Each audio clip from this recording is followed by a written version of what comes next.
My name is Marian Kessler. I am 63 years old. I have always been the kind of woman who fixes small problems before they grow teeth-loose hinges, dripping faucets, unpaid bills.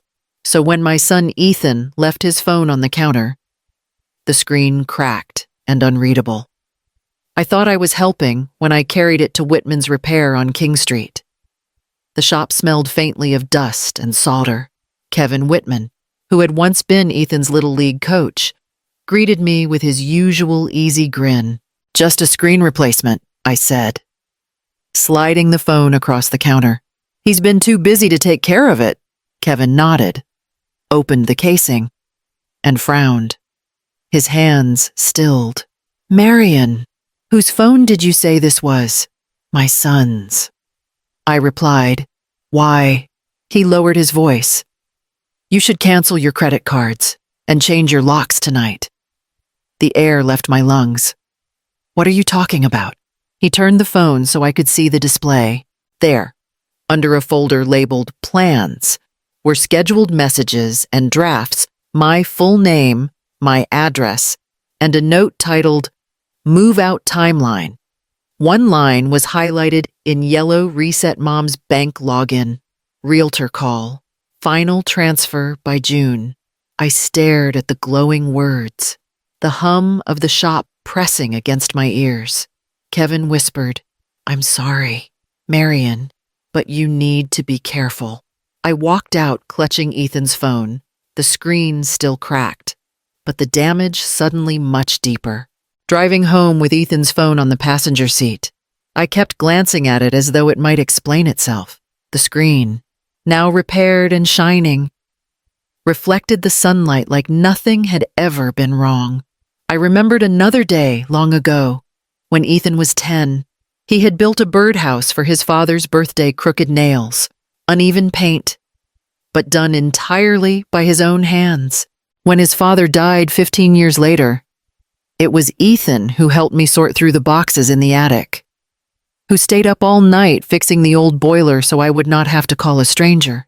He had looked at me through tired eyes and said, "Don't worry, Mom, I'll take care of you now."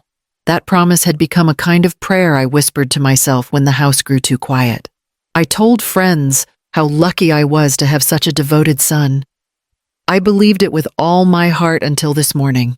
At home, I set the phone on the table and stared at it for a long time before calling him. When he answered, his voice was warm, familiar, and casual, like any other day. "Hey, Mom," he said, laughter in his tone. "Everything okay?" I tried to steady my voice. "Just checking in. How's work?" "Oh, you know," he replied lightly. "Projects, clients, nothing exciting." I wanted to tell him about the messages, about Kevin's warning, but the words stuck in my throat. He thanked me for always worrying and said he'd stop by later in the week. When the call ended, I sat in the quiet kitchen, the hum of the refrigerator filling the space where Trust used to live. That night, I slept in shallow bursts, waking at every sound. The next morning, I decided to do what Kevin had told me. It was easier to act than to think. I called the bank first. The woman on the fraud line had a calm voice, the kind made for bad news. She guided me through freezing my debit card, resetting my online access, and verifying my recent transactions. I felt ridiculous explaining that no theft had actually happened, only the possibility of one. But when she confirmed that 2 attempts had been made to log in from another device earlier that week, my stomach turned cold. Afterward, I called a locksmith. The man who arrived was middle-aged, polite, with quiet hands that worked quickly. He chatted about the humidity in Charleston and how it warped old wooden doors. I tried to keep up with the conversation, pretending this was just home maintenance. Nothing more. "Lose your keys?" "Ma'am?" he asked lightly as he packed up his tools. I forced a small smile. Something like that. When he left, I sat at the kitchen table with a notebook and began listing every password, account, and utility I could remember. I changed them one by one, crossing out each entry until my hand cramped. It felt methodical, safe even, but underneath it all was the hollow ache of secrecy. Ethan called in the evening, cheerful as ever. He asked about the weather, about whether I'd tried the new seafood place near the marina. I told him I had been running errands, keeping busy. He laughed. Said he'd drop by in a few days. When the call ended, I looked around the house, every lock new, every account secured, and felt the strangest mix of safety and grief. It was the same house I'd lived in for 30 years, but tonight, it no longer felt like mine. 2 days passed before I gathered the courage to open Ethan's phone again. I told myself it was only to make sure nothing had been misunderstood, that maybe those strange drafts were some kind of business note or joke I had misread. Still, my hands trembled as I powered it on. The home screen lit up with a background photo of him as a boy, grinning on the pier with a fishing pole twice his height. The image hit me like a tide salt. Sunlight, and the sound of his laughter echoing from years I could never get back. I searched through the folders until I found one marked Cloud Sync. When I tapped it, a list of saved items appeared, dozens of documents, images, and PDFs. At first, they looked harmless work invoices, client receipts. Then I saw my name. There were scanned copies of my driver's license, a digital image of my signature, and 3 separate bank statements downloaded from my account. My heart began to hammer. I scrolled further and found a file named House Listing Draft. The message inside was an unsent email to a realtor in Mount Pleasant. It described my house in perfect detail: square footage, roof repairs, the date the mortgage was cleared. At the bottom was a note: owner has agreed to move by June. Funds to be wired upon confirmation of sale. I couldn't breathe for a moment. June? That was next month. I printed everything, watching the pages slide out of the old inkjet one by one. The rhythmic sound reminded me of a heartbeat, steady and merciless. The air in the room grew heavy with the smell of ink and betrayal. When the printer fell silent, I gathered the papers and stacked them carefully on the dining table. The documents looked ordinary, just black text on white paper, but they glowed with a strange weight, as if the proof itself carried a pulse. I sat for a long time without moving, staring at my own name written by someone I loved. The ceiling fan clicked overhead, slicing the silence into fragments. Outside, a storm gathered along the harbor, thunder rolling low and distant. I closed the laptop, turned off the printer, and whispered to the empty house. "All right, Ethan, let's find out what this really means." By the next morning, the stack of printed papers on my dining table felt like an accusation. Every time I passed by, my eyes caught on the words, "Owner has agreed to move by June," and I felt my pulse quicken.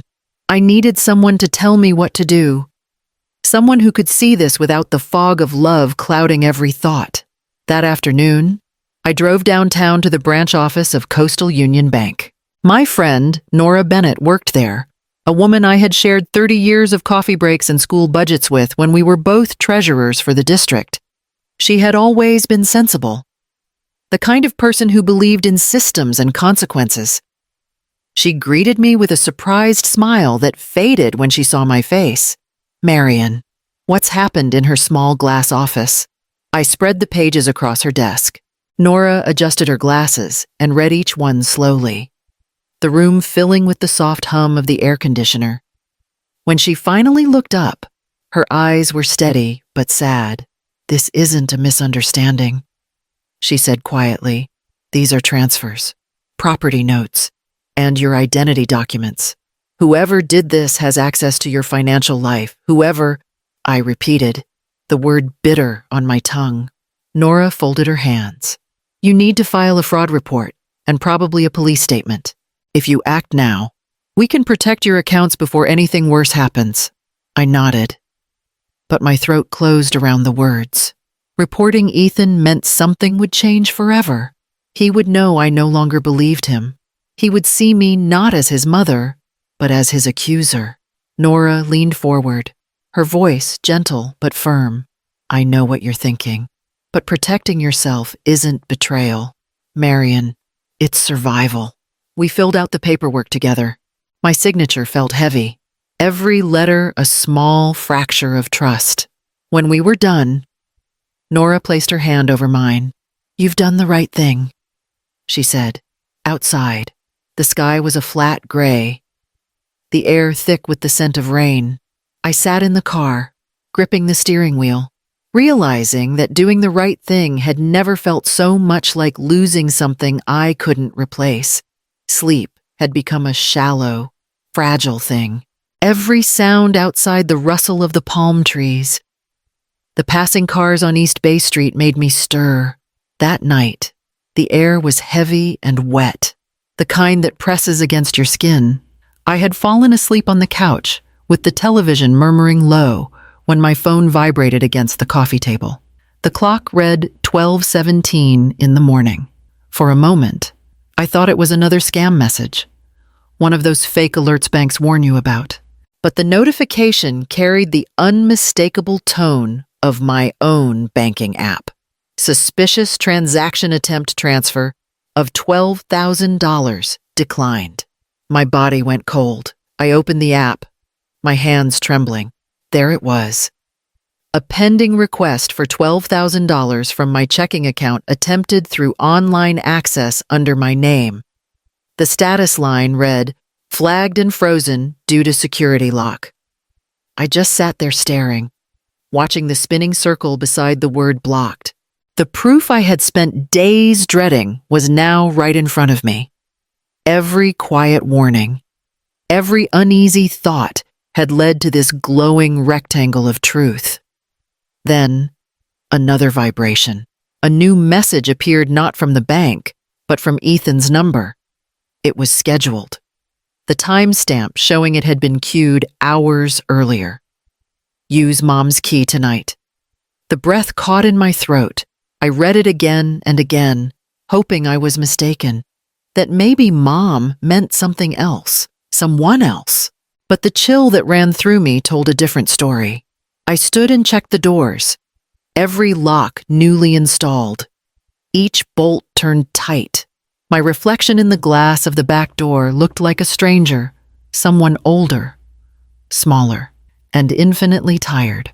I opened the hall closet and pulled out the small safe I kept for documents. Inside were my birth certificate, insurance papers, and now the printed evidence from Ethan's phone. I placed the new bank notification among them, like a final piece of a terrible puzzle. Sitting at the kitchen table, I could still hear Ethan's voice in my head, soft, teasing, full of warmth. I thought of the nights he had fallen asleep on this very couch after helping me fix a leak or paint the porch. I wondered if he had planned this while laughing with me over coffee, while pretending everything was fine. Outside, thunder rolled across the harbor, slow and distant. I muted my phone, turned off the lights, and sat in the dark, listening to the sound of rain begin to fall. The first droplets tapped against the windows like quiet knocks, steady and relentless, as if the storm itself wanted to be let in. By Sunday, the silence between Ethan and me had become its own kind of noise, loud, heavy, and impossible to ignore. The bank had confirmed what I already knew. The attempted transfer came from a verified login under my credentials. No strangers, no hackers, just Ethan. I called him that morning and invited him over. I told him I had made coffee and wanted to talk about finances, about his business ideas and the house. My voice sounded calm, practiced, like I'd been rehearsing for a role I didn't want to play. He agreed easily, almost cheerfully, and said he'd be by around 4. Before he arrived, I set the printed papers neatly on the dining table, the bank notifications, the drafts from his phone, the documents Nora had helped me organize. Each sheet was a small piece of truth, and together they built a wall I could no longer pretend wasn't there. I had already met with Detective Hayes that morning. He was a quiet man, polite in a way that felt both respectful and deliberate. After reading the evidence, he assured me someone from his unit would be nearby in case the conversation turned difficult. I hoped it wouldn't come to that. At 4 sharp, Ethan pulled into the driveway. I watched him through the window as he climbed out of the car, casual and confident, holding a paper bag from the bakery down the street. "Brought you something sweet," he said when I opened the door. His smile looked exactly the same as the one from his childhood, right before he confessed to breaking a window or losing his homework. We sat at the table. I poured the coffee. Black for him, cream for me. For a moment, it almost felt normal. Then I slid the papers across the wood toward him. "I think you should see these," I said softly. He glanced down, still smiling, but his eyes stopped moving after the first page. His hand froze on the table. "What is this?" "You tell me," I said. He laughed once, short and nervous. "Mom, you've got this all wrong. These are just drafts, notes. I was helping someone with a real estate listing. Maybe I used the wrong folder." I let him talk. Every word he spoke sounded thinner than the last. I saw the scheduled messages. I said finally, the ones about my bank accounts. The one that said, "Use Mom's key tonight." His expression shifted, first disbelief, then something darker. "You went through my phone. I went through evidence." He pushed the chair back, the legs scraping against the floor. "You've always been dramatic. You think I'd hurt you? After everything, I didn't think it," I said quietly. "You showed me." He paced near the counter, running his hand through his hair, muttering that I'd ruined his trust, that I didn't understand what pressure he'd been under. Then his eyes flicked toward the drawer near the sink, the one where I used to keep the spare keys. He stepped toward it. "They're gone," I whispered. He froze. For a heartbeat, neither of us moved. The air felt sharp, fragile. Then came the sound of a car door outside, followed by 2 firm knocks on the front door. Ethan's shoulders stiffened. I went to open it. Detective Hayes stood there, hat in hand, speaking gently as if entering a church. Ethan didn't resist. He just stood there, his face pale, his mouth a thin line of disbelief. As they led him to the porch, he turned once toward me. "You really did this," he said. "I had to." I answered. My voice trembled, but my resolve did not. When the door closed behind them, the house went still again. The smell of coffee lingered, bitter and burnt, filling the space where love used to be easy. The days that followed blurred into paperwork, hearings, and quiet disbelief. Charleston's courthouse smelled faintly of dust and old wood polish, the kind of scent that clings to history and regret. Ethan was charged with attempted fraud and unauthorized access to financial property.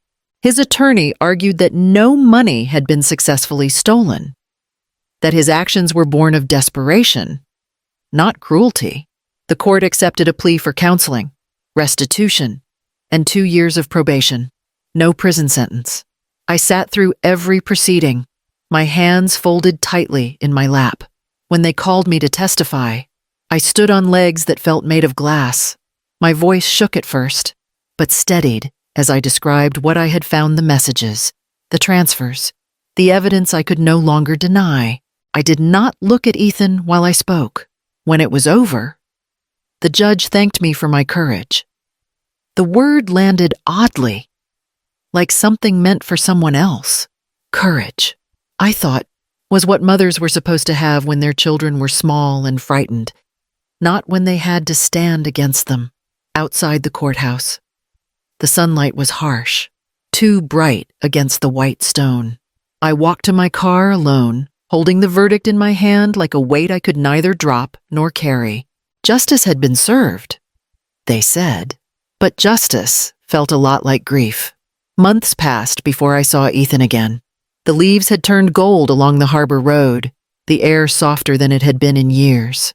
One afternoon, there was a knock on my door, 3 gentle taps.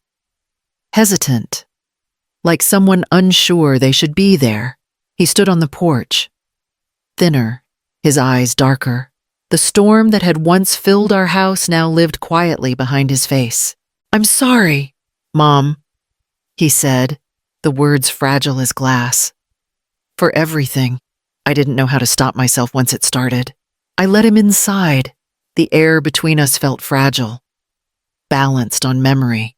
He sat where he used to eat breakfast as a boy, hands folded, waiting for me to speak. "I know you're trying," I said finally, "but some doors lock for safety, not punishment." He nodded, looking down at his hands. "I understand." For a while, we talked about small things: the weather, his counseling, the way the old magnolia tree was still blooming out of season. His voice had softened, but so had mine. When he left, I watched him walk down the steps toward his car. The silence he left behind didn't ache the way it once had. It simply rested. The house had grown quieter with time, its echoes softening into something gentler, easier to live with. That spring, I finally replaced the old porch bulb, the one Ethan used to flick on when he came home late from high school games. Its glow cutting through the dark. I stood on the steps as evening settled over Charleston. The harbor shimmered faintly in the distance, boats rocking in patient rhythm. When I twisted the new bulb into place and the light came on, it spread a warm, steady glow across the porch and the magnolia blossoms that lined the yard. "This isn't for waiting," I murmured. "It's for peace." Inside, the kettle began to hum on the stove. I made tea and carried it to the window, watching the soft light hold steady through the dusk. For years, I had left that bulb burning as a beacon for my husband, for Ethan, for the idea of a family that still needed saving. Now it shone for something else entirely. Not fear, not hope, just calm. As night deepened, the light stayed on small, constant, unshaken, reminding me that some endings aren't about loss at all. They're about finding stillness and finally letting it stay.